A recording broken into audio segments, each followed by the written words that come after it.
morning friends.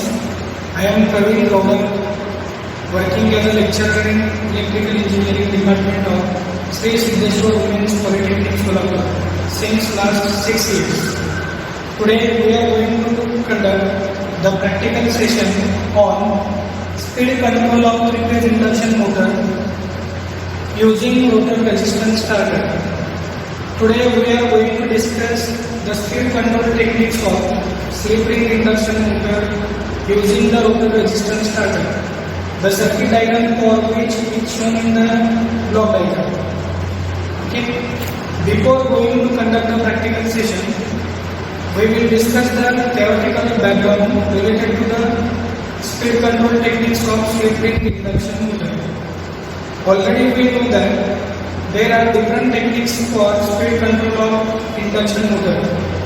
Like we can control the speed of induction motor by using rotor resistance starter.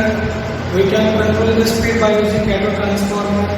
Similarly, we can control the speed by using V by F method. Similarly, we can use pole changing methods for controlling the speed of induction motor.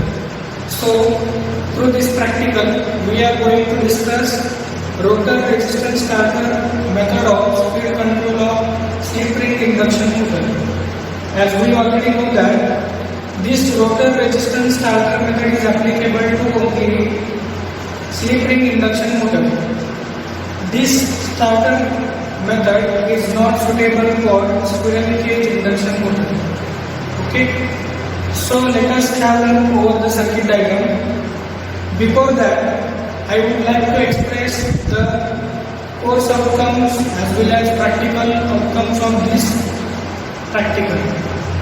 The course outcome is use the relevant 3-phase induction motor. Through this practical, we are going to cover the practical outcome, which is control the speed of 3-phase slip ring induction motor using rotor resistance starter. Okay, let us have a look over the circuit diagram. This is the circuit diagram for 3-phase slip ring induction motor, which is connected to the supply through ICTP. The stator winding is connected to the 3-phase AC supply through ICTP, iron clad triple pole switch. The stator winding is star connected. The rotor winding is also star connected. The stator winding is connected to the supply through ammeter and voltmeter. The rotor winding is connected to the slip rings internally. That slip rings makes a contact with brushes, and these brushes are externally connected to the variable rotor resistance starter. You can observe in the diagram. In the rotor circuit or in the rotor winding, the variable rotor resistance starter is connected to the slip rings through brushes. This is all about the circuit diagram. This is the observation table for the speed control of induction motor using the rotor resistance starter. First column is for percentage rotor resistance. Second column is for change in speed. Third column is for stator current. As we know that by controlling the rotor resistance of induction motor, we can easily control the speed.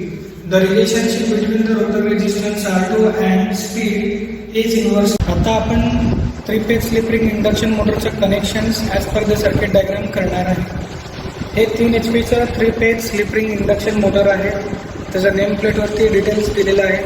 1440 RPM आणि 440 volt त्याचं input voltage आहे. त्याचा stator हे सप्लायला connected आहे through 16 ampere ICTP आणि त्याचे rotor वाइंडिंगचे 3 टर्मिनल्स.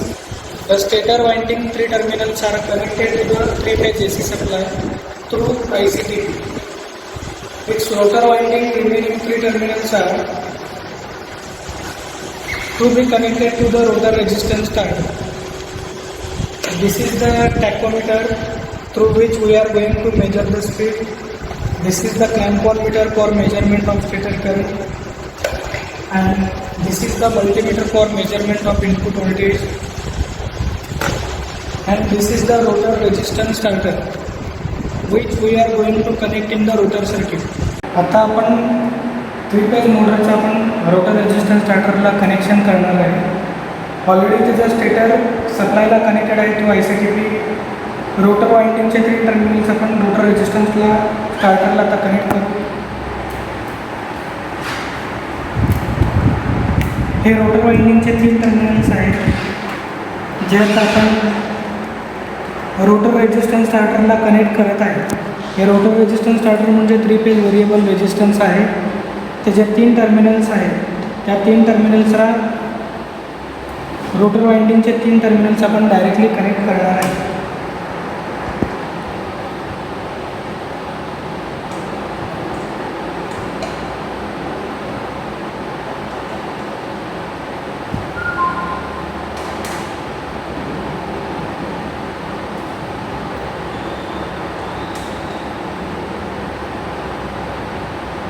त्याच्यानंतर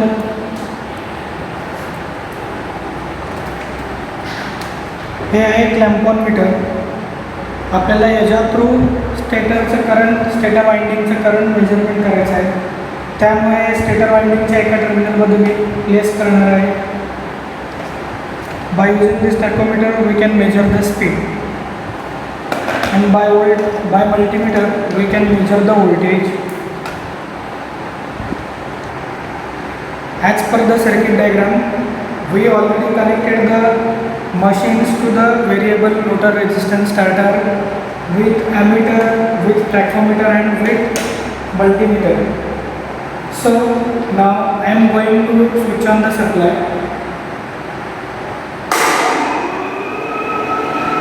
आता मी सप्लाय ऑन केलेला आहे, त्यामुळे इंडक्शन मोटर रन कंडिशनमध्ये आहे. इंडक्शन मोटर रोटेट होत आहे, तुम्हाला दिसेलच.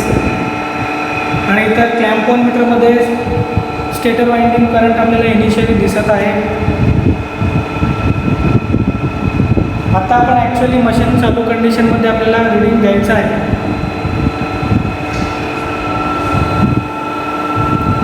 इनिशियली मी रोटर रेजिस्टन्स 100%ला प्लेस करतो.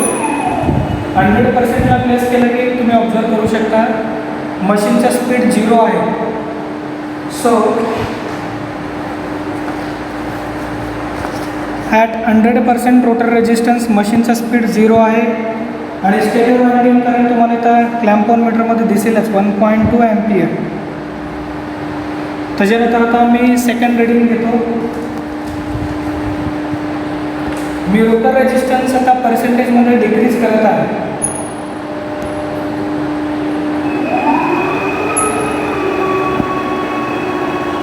आता मी रोटर रेजिस्टन्स 75% प्लेस केलेला आहे. सो आता 75% रोटर रेजिस्टन्सला आपल्याला त्याचा स्पीड आणि स्टेटर करंट मेजर करायचा आहे.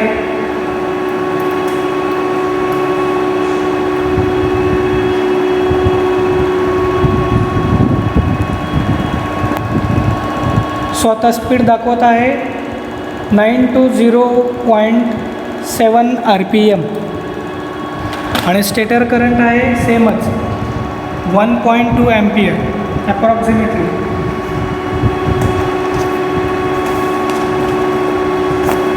So at 75% rotor resistance speed आहे 827.7 RPM आणि स्टेटर करंटमध्ये काही चेंजेस नाही, तेवढंच आहे 1.2 एम्पियर. सॉरी, जे 75% रोटर रेजिस्टन्सला आपलं स्पीड आलेलं आहे 927.7. मी चुकून 827 असं म्हणलेलं आहे. ओके. सो आता आपण रोटर रेजिस्टन्स 50%ला प्लेस करून स्पीड आणि स्टेटर करंटचं ऑब्झर्वेशन करणार आहे. सो आता मी रोटर रेजिस्टन्स कमी करत आहे, 50%ला करत आहे. आता रोटर रेजिस्टन्स 50%ला मी चेंज केलेला आहे. त्या व्हॅल्यूला आता आपण स्पीड मेजर करणार आहे.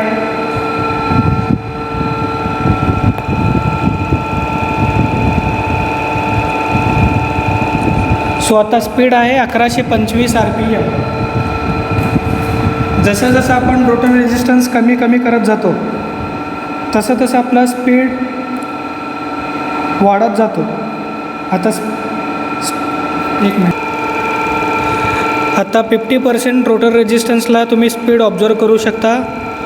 1129 RPM आहे आणि स्टेटर करंट आहे 1.2 एम्पियर.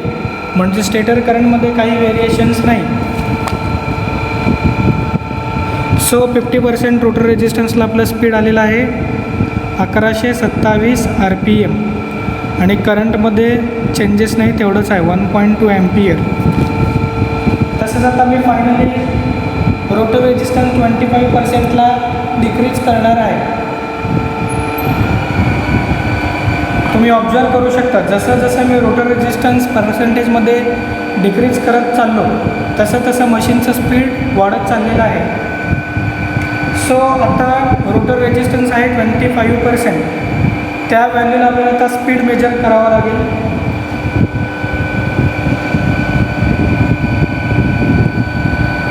सो आता स्पीड आहे अप्रॉक्सिमेटली 1249 RPM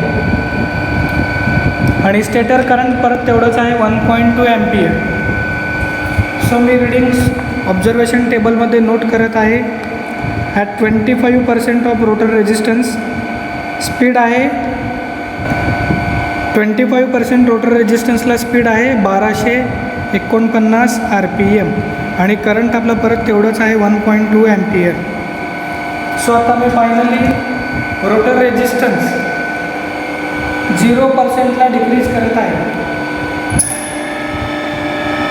म्हणजे आता रोटर सर्किटमध्ये रोटर रेजिस्टन्स कम्प्लिटली 0 झालेला आहे.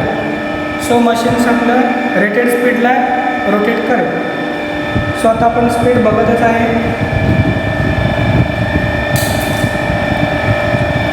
मशीनचा स्पीड सध्या आता 1483 RPM आहे आणि स्टेटर करंट परत तेवढंच आहे 1.2 एम्पियर. आता रीडिंग्स परत ऑब्झर्वेशन टेबलमध्ये नोट करत आहे. At 0% rotor resistance so speed आहे 1484 RPM आणि करंट आपलं 1.2 एम्पियर तेवढंच आहे. सो हे complete observation table for speed control of 3 phase induction motor using rotor resistance starter. First कॉलममध्ये रोटर रेजिस्टन्स आहे पर्सेंटेजमध्ये, सेकंड कॉलममध्ये स्पीड RPMमध्ये आहे, थर्ड कॉलममध्ये स्टेटर करंट एम्पियरमध्ये आहे. तुम्ही ऑब्झर्व करू शकता जसं जसं आपलं रोटर रेजिस्टन्स आपण कमी कमी करत गेलेलं आहे तसं तसं आपलं स्पीड वाढत गेलेलं आहे. याच्यावरनं आपल्याला सांगता येईल की मशीनचं जे काय स्पीड आहे ते रोटर रेजिस्टन्सला इन्व्हर्सली प्रपोर्शनल आहे. आत्तापर्यंत आपण ऑब्झर्वेशन टेबलमध्ये 5 रीडिंग्स घेतलेल्या आहेत.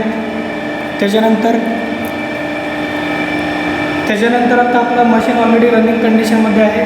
सध्या कम्प्लिटली 0%ला आहे म्हणजे रोटर सर्किटमध्ये 0 रेजिस्टन्स आहे. मोटर रेटेड स्पीडला फिरत आहे. Stator current as it is तेवढंच आहे. आता फायनली मी तुम्हाला रोटर रेजिस्टन्स वर्सेस स्पीडचं ग्राफ कसं प्लॉट करायचं ते एक्सप्लेन करणार आहे. So now we are going to plot the graph of rotor resistance on X axis versus the speed of machine in RPM on y axis. So now you can plot the graph of rotor resistance R2 versus speed. R2 is taken on x axis and speed n is taken on y axis. If you observe the readings, from that readings we can get the inverse relationship between the rotor resistance R2 and speed. So we can get the graph like this. या एक्सपेरिमेंटचं complete observation table त्याच्यानंतर graph हे तो already स्क्रीनवरती share केलेलं आहे. आपण आत्ताच graph plot केलेला आहे. Speed versus R2 rotor resistance R2 inverse relationship आलेला आहे. So this is all about the experiment. Through this experiment we are going to control the speed of motor by using this rotor resistance starter. So this can be one of the efficient speed control technique of three-phase slip-ring induction motor. Through this practical, we learn the practical outcomes like control the speed of slip-ring induction motor by using the rotor resistance starter. Thank you. Already आपलं readings घेऊन झालेलं आहे. Observation टेबलमध्ये readings note केलेलं आहे. त्याच्यानंतर ग्राफसुद्धा plot केलेला आहे. हे झालं कंप्लीट प्रॅक्टिकलचं प्रोसिजर. आता मी मशीन बंद करणार आहे. इनिशियली मी ICTP थ्रू मशीनला ऑफ करतो. तुम्ही ऑब्झर्व करू शकता आता मशीनचं स्पीड 0 झालेलं आहे. मशीन स्टॉप झालेलं आहे. करंटसुद्धा 0 झालेला आहे. Okay, thank you.